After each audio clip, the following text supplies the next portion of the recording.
Au cours du premier entretien, la première fois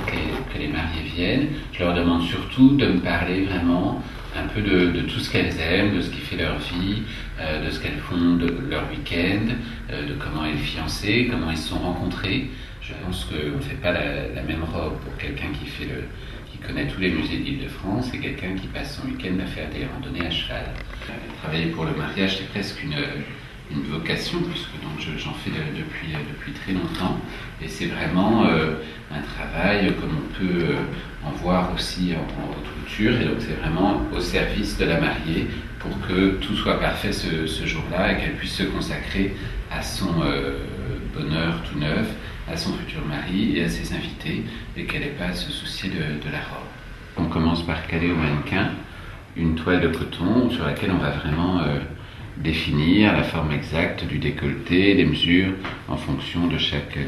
jeune femme qui se marie. Et cette toile va servir ensuite à fabriquer une première robe en coton pour les essayages. Et lorsqu'on sera sûr que tout le volume est bon et que le décolleté est exactement à la hauteur qu'on veut et que l'emmanchure est comme on le souhaite, on coupera la robe dans le vrai tissu. Mais en même temps, on l'adapte vraiment et c'est une robe qui vit au cours des essayages.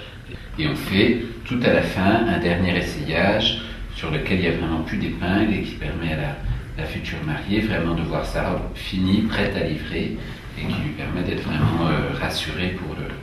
pour le jour J. De sorte que le jour du mariage, elle est vraiment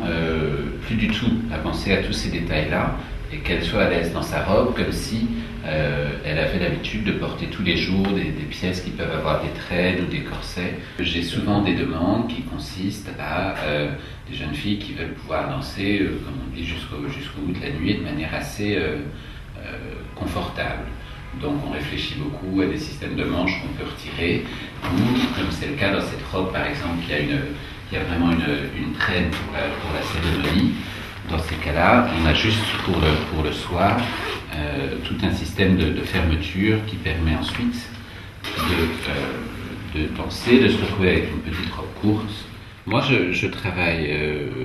quasi exclusivement la soie sous tous ces tissages. Je fais très attention à n'utiliser que des tissus qui sont d'origine française. Et parfois, les mariés ont aussi envie d'une pointe de couleur, donc on peut vraiment trouver